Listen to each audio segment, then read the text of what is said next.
tous et bienvenue dans ce nouveau tutoriel Photoshop dédié à l'animation.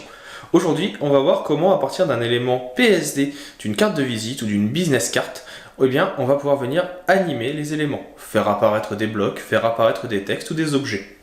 Ce tutoriel est un extrait de ma formation complète dédiée à l'animation dans Photoshop, qui est souvent méconnue et dont vous pouvez retrouver le lien dans la description juste en dessous, avec un petit code promo pour pouvoir l'avoir à moins cher. Si jamais vous avez des questions au cours du tutoriel, je resterai disponible dans la section Entraide si vous êtes sur tuto.com ou commentaires ici sur YouTube. De cette façon, je pourrai vous aider et vous accompagner pour avoir les meilleurs résultats possibles.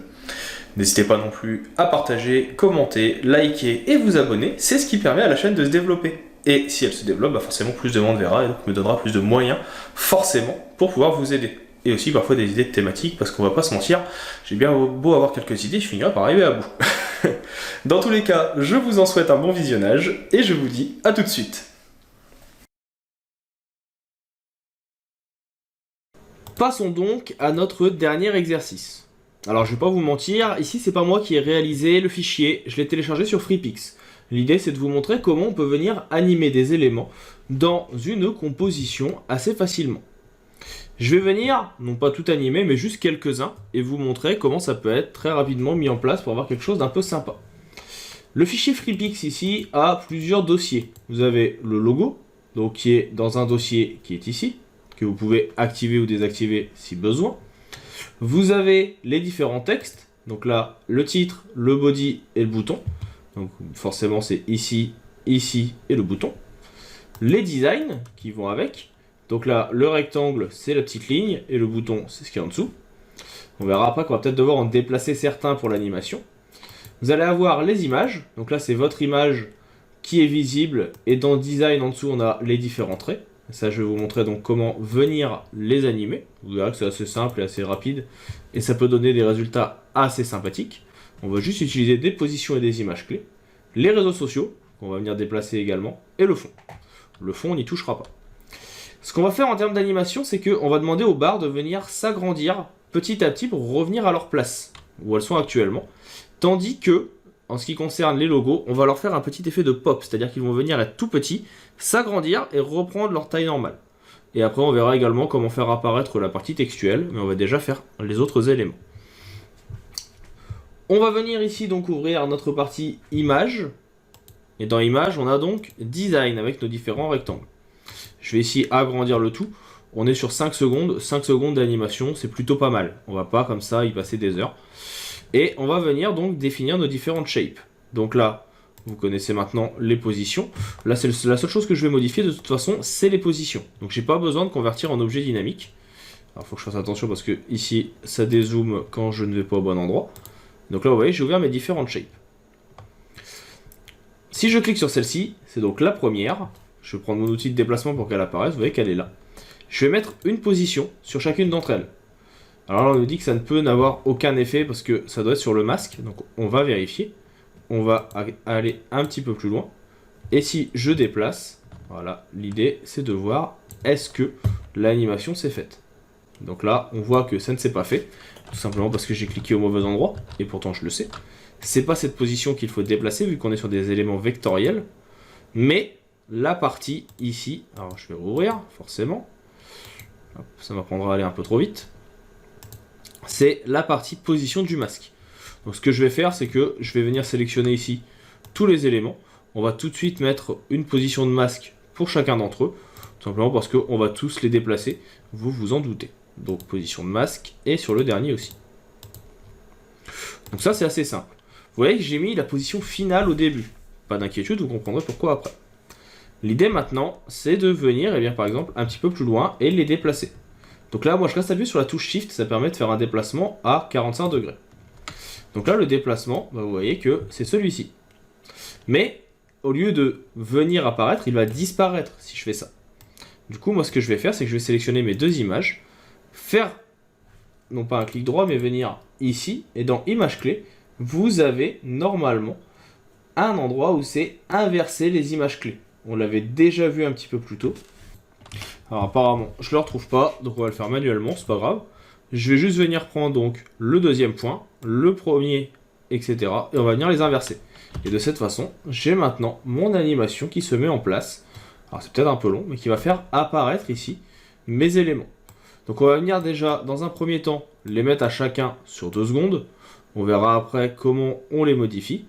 Mais là, on sait par exemple donc, que sur la shape numéro 4, qu'on va d'abord d'ailleurs lier à la shape numéro 3, je vais faire un petit CTRL-G pour les grouper, on va venir ici eh bien, modifier nos éléments.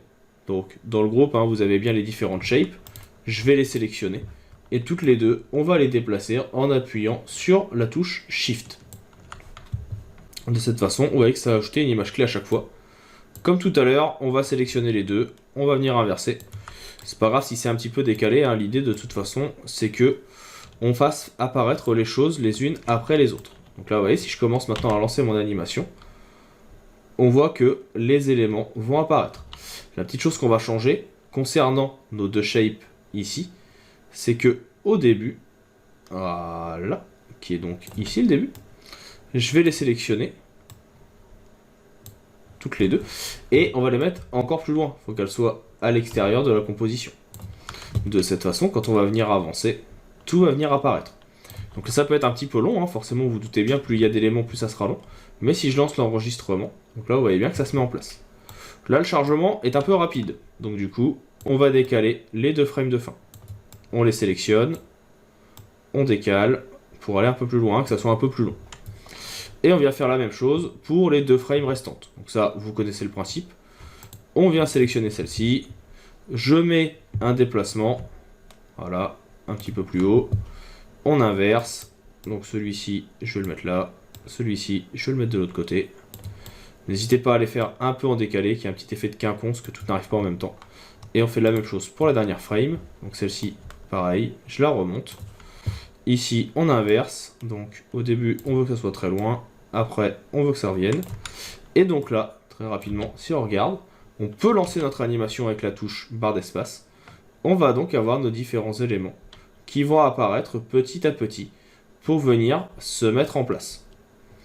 Bien sûr, vous pouvez venir les accélérer à tout moment. Ça peut être un peu long, hein, 3 secondes. Donc, suivant le timing que vous voulez, vous pouvez venir le régler ici.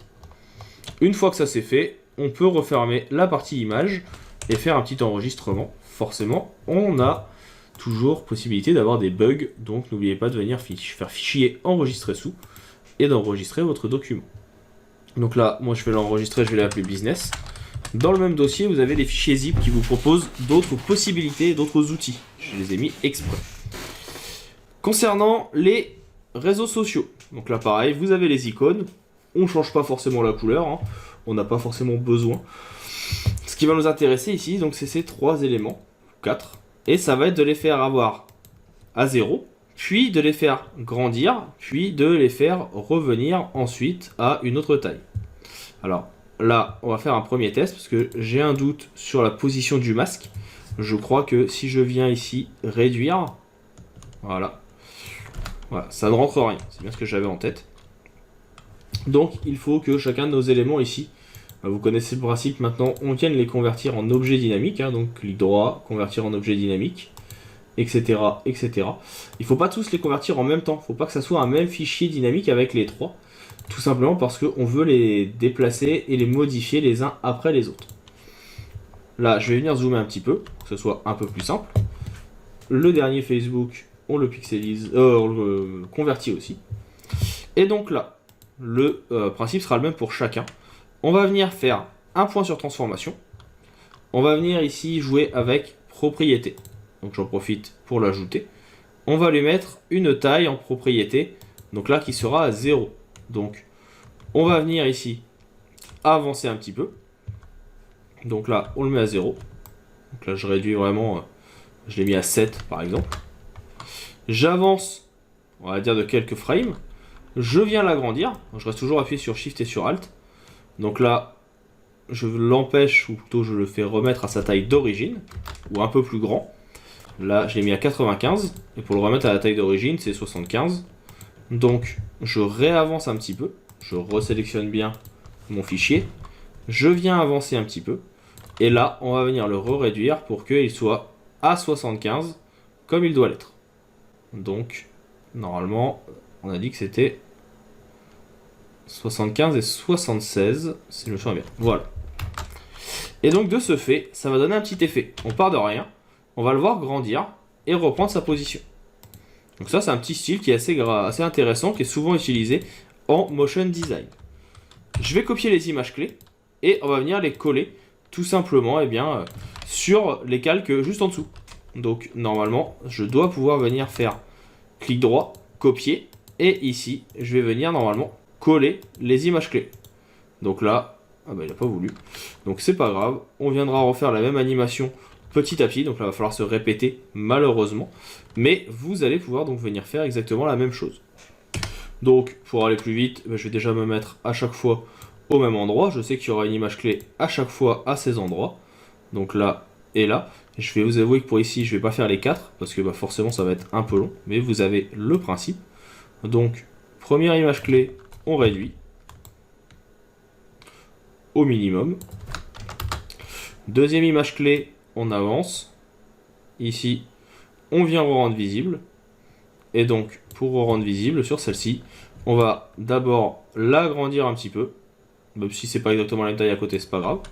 Mais vous avez compris le principe. Et de cette façon, on a nos agrandissements qui se font avant de revenir à leur position.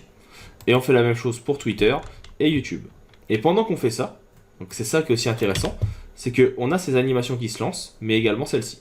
Tout va se mettre en place. Donc vous voyez que c'est pas des choses qui sont très compliquées, c'est un peu les bases du motion design, c'est comme ça que ça fonctionne aussi dans After Effects, à base d'images clés, même si le logiciel est un petit peu plus poussé, vous vous en doutez, dans After Effects.